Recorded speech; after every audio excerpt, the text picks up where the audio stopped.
Vinegar ಮಾಡಲಿಕ್ಕೆ ತುಂಬ ಚೆನ್ನಾಗಿದೆ. ಆದರೆ ನಾನು ಪಲ್ಯ ಮಾಡ್ತಾ ಇದ್ದೀನಿ ಇವತ್ತು. ಡಿನ್ನರ್ಗೋಸ್ಕರ ಇದು ಮಾಡ್ತಾರೆ ರಾತ್ರಿ.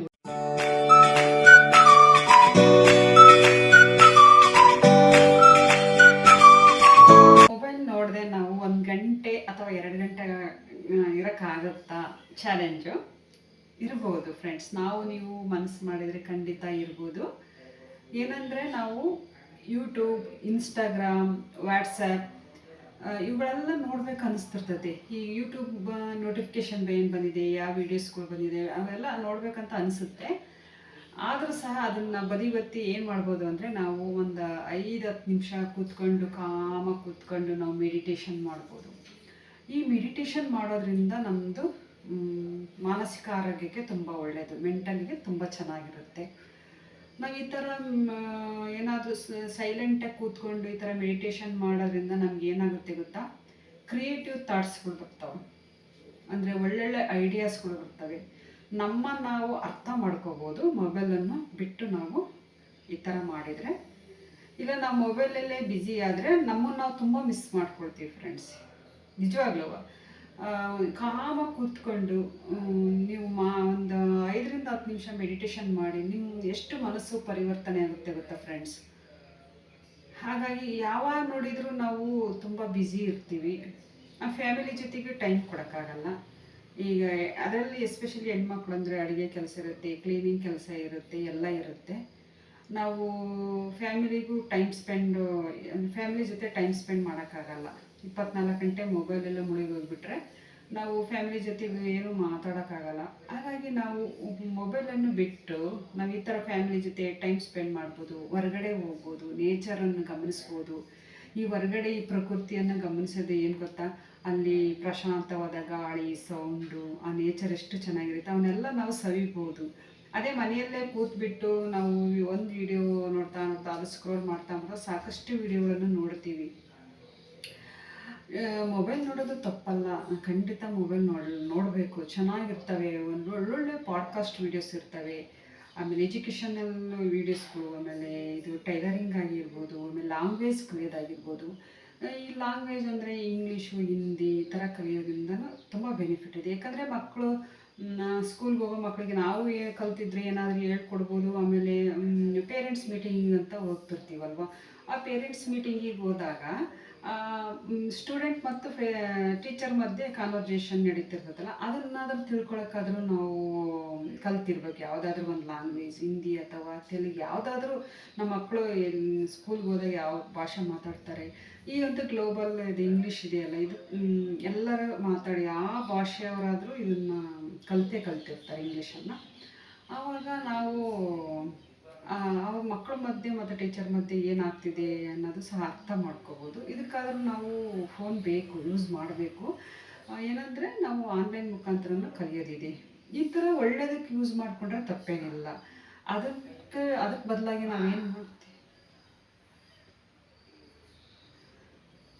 ಬದಲಾಗಿ ನಾವೇನು ಮಾಡ್ತೀವಿ ಅಂದರೆ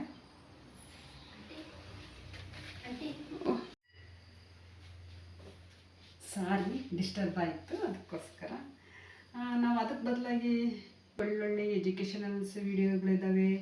ಒಳ್ಳೆ ಟೈಲರಿಂಗು ಅಥವಾ ಏನಾದರೂ ನಾವು ಸ್ಕಿಲ್ ಕಲಿಬೇಕು, ಬಿಸ್ನೆಸ್ ಮಾಡಬೇಕು ಅಂದರೆ ಅವಕ್ಕೂ ಸಹ ಒಳ್ಳೊಳ್ಳೆ ವೀಡಿಯೋಸ್ ಮಾಡ್ತಾರೆ. ಜೆನ್ಯೂನಾಗಿ ತುಂಬ ಚೆನ್ನಾಗಿ ಮಾಡ್ತಿದ್ದಾರೆ. ಯಾವಾರ ಒಳ್ಳೆ ಲಾಗ್ಸ್ ಅಂದರೆ ಅವ್ರ ಲೈಫ್ ಸ್ಟೈಲ್ ನಾನು ಅಳವಡಿಸ್ಕೋಬೇಕು, ಇಂಪ್ಲಿಮೆಂಟ್ ಮಾಡ್ಕೋಬೇಕು ಅಂದರೆ ಅಂಥ ವೀಡಿಯೋಸ್ಗಳು ನೋಡೋದ್ರಿಗೂ ತಪ್ಪೇನಿಲ್ಲ. ಬೇಕಾದ ನೋಡಿದ್ರೆ ತಪ್ಪೇನಿಲ್ಲ. ಸುಮ್ಮನೆ ಬೇಡವಾದ ಅನ್ನೆಸೆಸರಿ ನೋಡೋದು ತಪ್ಪು ಅಂತ ನನ್ನ ಅಭಿಪ್ರಾಯ. ಈಗ ನಾನೇ ಯೂಟ್ಯೂಬ್ ಮಾಡ್ತಾ ಇದ್ದೀನಿ ಅಂತ ನನಗೆ ಫೋನಿನ ಅವಶ್ಯಕತೆ ಇದೆ. ನಿಮಗೇನು ಅನಿಸುತ್ತೆ? ಇವರು ಫೋನ್ ನೋಡ್ತಾರಲ್ಲ ಅನಿಸುತ್ತೆ. ಸರ್ವೇಸಾಮಾನ್ಯವಾಗಿ ಅದು ನಿಜ. ಏನು ಗೊತ್ತಾ ಫ್ರೆಂಡ್ಸ್, ನಾವು ವಿಡಿಯೋ ಮಾಡಬೇಕು. ವಿಡಿಯೋ ಫುಲ್ ಅದು ½ ಅನ್ ಅವರ್ ತಗೊಳುತ್ತಾ 1 ಅವರ್ ತಗೊಳುತ್ತಾ ನಾವೆಲ್ಲ ಕೆಲಸ ಮಾಡೋದನ್ನು ರ್ಯಾಂಡಮ್ ಮಾಡ್ಕೊಂಡಿರ್ತೀವಿ. ಅದನ್ನೆಲ್ಲ ಎಡಿಟಿಂಗ್ ಮಾಡ್ತಾ ಅದ್ರಿಗೆ ಎಷ್ಟು ಕಟ್ ಮಾಡ್ತೀವಿ, ಎಡಿಟಿಂಗ್ ಮಾಡ್ತಾ ನಾವು ನಿಮಗೊಂದು 10 ನಿಮಿಷ 15 ನಿಮಿಷ ವಿಡಿಯೋ ಕೊಡಬೇಕು ಅಂದರೆ, ಅಪ್ಲೋಡ್ ಮಾಡಬೇಕು ಅಂದರೆ ವಿಡಿಯೋ ಮಾಡಿ ಅದಕ್ಕೆ 1 or 2 hours ನಾವು ವಿಡಿಯೋ ಮಾಡ್ಕೊಂಡಿರ್ಬೇಕು. ಇಲ್ಲಿ ಅಷ್ಟಾಗುತ್ತೆ. ಏಕೆಂದರೆ ಎಲ್ಲ ಆ್ಯಂಗಲಲ್ಲಿ ತಗೋಬೇಕು, ಮತ್ತು ಟ್ರೈಪಾಡೆಲ್ಲ ಆ ಕಡೆ ಈ ಕಡೆ ಎಲ್ಲ ಮಾಡ್ಕೋಬೇಕಾದ್ರೆ ತುಂಬ ಟೈಮ್ ಹಿಡಿಯುತ್ತೆ. ಹಾಗಾಗಿ ನಾವು ಅದನ್ನೆಲ್ಲ ಎಡಿಟಿಂಗ್ ಮಾಡಿ ಅದನ್ನೆಲ್ಲ ಅಪ್ಲೋಡ್ ಮಾಡೋಕ್ಕಂದ್ರೆ ತುಂಬ ಟೈಮ್ ತಗೊಳುತ್ತೆ. 3 to 4 hours ತಗೊಳ್ಳೋದ್ರಾಗೆ ತಪ್ಪೇನಿಲ್ಲ. ನಾವೊಬ್ಬರೇ ಓನಾಗಿ ಮಾಡೋದ್ರಿಂದ ನಾವೇ ಮಾಡೋದ್ರಿಂದ ಟೈಮ್ ತಗೊಳುತ್ತೆ. ಹಾಗಾಗಿ ನಮಗೆ ಫೋನ್ ನೋಡಲಿಕ್ಕೆ ಅವಕಾಶ ಆಗೋದಿಲ್ಲ. ನೋಡಲಿಕ್ಕೆ ಬೇರೆ ಏನಾದರೂ ನೋಡೋದಕ್ಕೂ ಟೈಮ್ ಆಗೋದಿಲ್ಲ. ಇದರಲ್ಲೇ ಕಳೆದ್ಬಿಡ್ತೀವಿ ನಾವು. ಹಾಗಾಗಿ ನಾವು ಇಷ್ಟೇ ಯೂಸ್ ಮಾಡೋದು, ಜಾಸ್ತಿ ಮಾಡಲ್ಲ. ಇನ್ ಕೇಸ್ ಮಾಡಿದ್ರೆ ನಾನು ಮೋಟಿವೇಶನಲ್ ವೀಡಿಯೋಸು, ಯಾವುದಾದ್ರೂ ಒಂದು ಜೆನ್ಯೂನ್ ಲೈಫ್ ಸ್ಟೈಲ್ ತೋರಿಸ್ತಿರ್ತಾರಲ್ಲ ಅವ್ರದ್ದು ತುಂಬ ಚೆನ್ನಾಗಿದ್ರೆ ನೋಡ್ತೀನಿ. ಬಟ್ ಇನ್ನೊಂದು ಏನಂದರೆ, ಯಾವುದಾದ್ರೂ ಪಾಡ್ಕಾಸ್ಟ್ ಚೆನ್ನಾಗಿರ್ತಾವೆ ಒಂದೊಂದು. ಯಾವ ಸಣ್ಣ ಸಣ್ಣ ರೀಲ್ಸ್ಗಳು ನೋಡೋದಕ್ಕಿಂತ ನಾವು ಯಾವುದಾದ್ರೂ ಒಂದು ಪಾಡ್ಕಾಸ್ಟ್ ನೋಡಿಬಿಟ್ರೆ ಅದರಲ್ಲಿ ಎಷ್ಟು ಚೆನ್ನಾಗಿ ಅವರು ತಿಳಿಸಿರ್ತಾರಲ್ಲ, ಅದು ನಮಗೆ ಏನು ಬೇಕಾಗಿರುತ್ತೆ ಅದನ್ನು ನಾವು ಇಂಪ್ಲಿಮೆಂಟ್ ಮಾಡ್ಕೋಬೋದಲ್ವ. ಸೊ ಹಾಗಾಗಿ ನಾನು ತುಂಬ ಪಾಡ್ಕಾಸ್ಟ್ಗಳನ್ನೆಲ್ಲ ನೋಡ್ತಿರ್ತೀನಿ, ಜೆನ್ಯೂನ್ನಾಗಿ ಯಾರು ಚೆನ್ನಾಗಿ ಮಾಡ್ತಾರೋ ಅದನ್ನು. ಆಮೇಲಿಂದ ಇನ್ನೊಂದು ಅದೇ ಫ್ಯಾಮಿಲಿ ಜೊತೆ ನಾವು ಟೈಮ್ ಸ್ಪೆಂಡ್ ಮಾಡ್ಬೋದು. ಆಮೇಲೆ ನಮಗೆ ಏನಾದರೂ ಇಂಟ್ರೆಸ್ಟ್ ಇತ್ತಪ್ಪ ಅಂದರೆ ಗಾರ್ಡನಿಂಗ್ ಮಾಡ್ಬೋದು. ಒಳ್ಳೊಳ್ಳೆ ಗಿಡಗಳನ್ನ ಹಾಕ್ಕೊಂಡು ಗಾರ್ಡನಿಂಗ್ ಮಾಡ್ಬೋದು. ಅದರಿಂದ ನಾವು ತುಂಬ ಪಾಠ ಕಲಿಯೋದಿರುತ್ತೆ. ಆಮೇಲೆ ಒಬ್ಬರೇ ಕುಳಿತುಕೊಂಡು ನಾವು ಮೆಡಿಟೇಷನ್ ಮಾಡೋದು. ಮೆಡಿಟೇಷನ್ ಗೊತ್ತಿದೆಯಲ್ಲ, ಎಷ್ಟೊಂದು ಬೆನಿಫಿಟ್ ಇದೆ. ಮೆಡಿಟೇಷನ್ ಧ್ಯಾನದ ಬಗ್ಗೆ ಹೇಳ್ಬೇಕಂದ್ರೆ ತುಂಬ ಅದು ಸಮುದ್ರ ಸಾಗರ ಇದ್ದಂಗೆ. ಮುಂದೆ ಅದನ್ನು ಶೇರ್ ಮಾಡ್ಕೊಳ್ತಾ ಹೋಗ್ತೀನಿ. ಈ ಸದ್ಯಕ್ಕೆ ಹೌಸ್ ವೈಫ್ ಹೇಗಿರಬೇಕು, ಯಾವ್ಯಾವ ರೀತಿ ಅಂತ ಪ್ರೀವಿಯಸ್ ವೀಡಿಯೋಸ್ನ ನೀವು ನೋಡ್ಕೊಂಬರ್ಬೋದು. ಅಲ್ಲಿಂದ ಲಾಸ್ಟ್ ಧ್ಯಾನಕ್ಕೆ ಬರೋಣ. ಹಾಗಾಗಿ ಅದು ಚೆನ್ನಾಗಿರುತ್ತೆ. ನಾವು ಫ್ಯಾಮಿಲಿ ಜೊತೆ ಟೈಮ್ ಸ್ಪೆಂಡ್ ಮಾಡ್ಬೋದು, ಹೊರಗಡೆ ನೇಚರ್ ಜೊತೆ ಹೋಗ್ಬೋದು. ನೇಚರಿಂದನೂ ಸಾಕಷ್ಟು ಕಲಿಯೋದಿದೆ. ಆಮೇಲಿಂದ ನಾವು ಈಗ ಏನು ಹೇಳಿದ್ವಿ ಎಲ್ಲ ಪಾಯಿಂಟ್ಸ್ ತುಂಬಾ ಮುಖ್ಯ.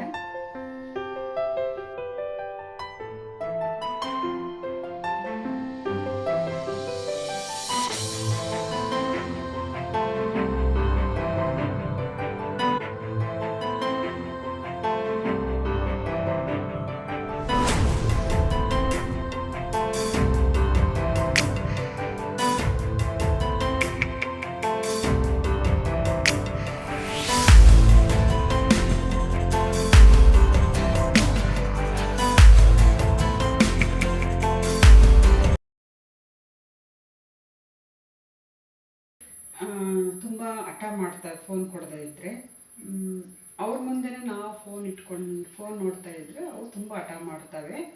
ಇನ್ನೊಂದು ನಾವು ಚಿಕ್ಕ ವಯಸ್ಸಿದ್ದಾಗೆಲ್ಲ ನಾವು ತುಂಬ ಆಟಗಳನ್ನು ಆಡ್ತಾ ಇದ್ವಿ. ಈಗಿನ ಮಕ್ಕಳಿಗೆ ಅವಕಾಶನೇ ಇಲ್ಲ, ಕಡಿಮೆ. ಬಂದ ತಕ್ಷಣ ಸ್ಕೂಲಿಂದ ಕಾಲೇಜಿಂದ ಬಂದ ತಕ್ಷಣ ಮೊಬೈಲ್ ಯೂಸ್ ಮಾಡ್ತಾರೆ. ಆದರೆ ಅದನ್ನು ನೋಡೋದನ್ನು ಕಡಿಮೆ ಮಾಡಬೇಕು. ಹಾಗಾಗಿ ನಾವು ನೋಡೋದು ಕಡಿಮೆ ಮಾಡಿದರೆ ಅವರು ನೋಡೋದು ಕಡಿಮೆ ಮಾಡ್ತಾರೆ ಮಕ್ಕಳ ಮುಂದೆ.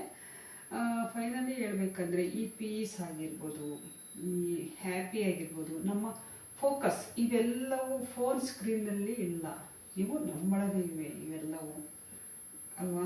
ಹಾಗಾಗಿ ನಾವು ಆದಷ್ಟು ಮೊಬೈಲ್ ಬಳಕೆ ಕಡಿಮೆ ಮಾಡಬೇಕು. ಇಂಪಾರ್ಟೆಂಟ್ ಏನಿರ್ತಾವೋ ಅದನ್ನು ನೋಡೋದ್ರಾಗೆ ತಪ್ಪೇನಿಲ್ಲ. ಇಷ್ಟೇ ಹೇಳೋಕ್ಕೆ ನಾನು ಇಷ್ಟಪಡ್ತೀನಿ. ನಿಮಗೊಂದು ಚಾಲೆಂಜು, ಅಟ್ಲೀಸ್ಟ್ ತುಂಬ ಫೋನ್ ನೋಡ್ತಿರೋರಾದರೆ ಅಟ್ಲೀಸ್ಟ್ 1 ಗಂಟೆನಾದರೂ ನಿಮ್ಮ ಕೈಲಿ ಫೋನ್ ಬಿಟ್ಟಿರೋಕ್ಕಾಗುತ್ತಾ? ಚಾಲೆಂಜು ಕಮೆಂಟಲ್ಲಿ ತಿಳಿಸಿ. ಇರ್ಬೋದು ಅಂತ ಅನ್ನೋದಾದರೆ ಕಮೆಂಟಲ್ಲಿ ತಿಳಿಸ್ಬೋದು. ಖಂಡಿತ ಮನಸ್ಸು ಮಾಡಿದರೆ ಇರ್ಬೋದು, ಫೋನ್ ಇಲ್ದಲೇ ಇರ್ಬೋದು. ಫೋನ್ ಇಲ್ದಲೇ ಏನೇನು ಕೆಲಸಗಳನ್ನು ಮಾಡ್ಕೋಬಹುದು ಅದನ್ನು ಮಾಡ್ಕೋಬೋದು. ಫೋನಲ್ಲಿ ಏನೆಲ್ಲ ಆನ್ಲೈನ್ ಇದರಲ್ಲಿ ಕಲಿಬೋದು ಅದನ್ನು ಸಹ ಕಲಿಬೋದು. ಫೋನ್ ಇಲ್ದೇ ಆಫ್ಲೈನಲ್ಲಿ ಏನು ಕಲಿಬೋದು ಅದನ್ನು ಸಹ ಕಲಿಬೋದು. ಅದು ನಮಗೆ ಬಿಟ್ಟಂಥದ್ದು. ಫೋನ್ ಹೆಚ್ಚಿಗೆ ಯೂಸ್ ಮಾಡಬೇಕಾ ಮಾಡಬಾರ್ದಾ, ಯಾವ ಥರ ಯೂಸ್ ಮಾಡಬೇಕು, ಹೆಂಗೆ ಹೆಲ್ಪ್ ಆಗುತ್ತೆ ಅನ್ನೋದು ತಿಳ್ಕೊಂಡಿರ್ಬೇಕು. ನಿಮಗೆ ವಿಡಿಯೋ ಏನು ಅನ್ನಿಸ್ತು? ಸಿಂಪಲ್ಲಾಗಿ ನಾನು ಅಡುಗೆ ಮಾಡ್ತಾ ಈ ವಿಚಾರ ಮಾತಾಡಿದೆ, ನಿಮ್ಮ ಜೊತೆ ಶೇರ್ ಮಾಡಿಕೊಂಡೆ. ಫೋನ್ ಇಲ್ದಲೂ ಕೂಡ ಇರ್ಬೋದು ಅಂತೇಳಿ ಖಂಡಿತ ಕಮೆಂಟ್ ಸೆಕ್ಷನಲ್ಲಿ ತಿಳಿಸಿ.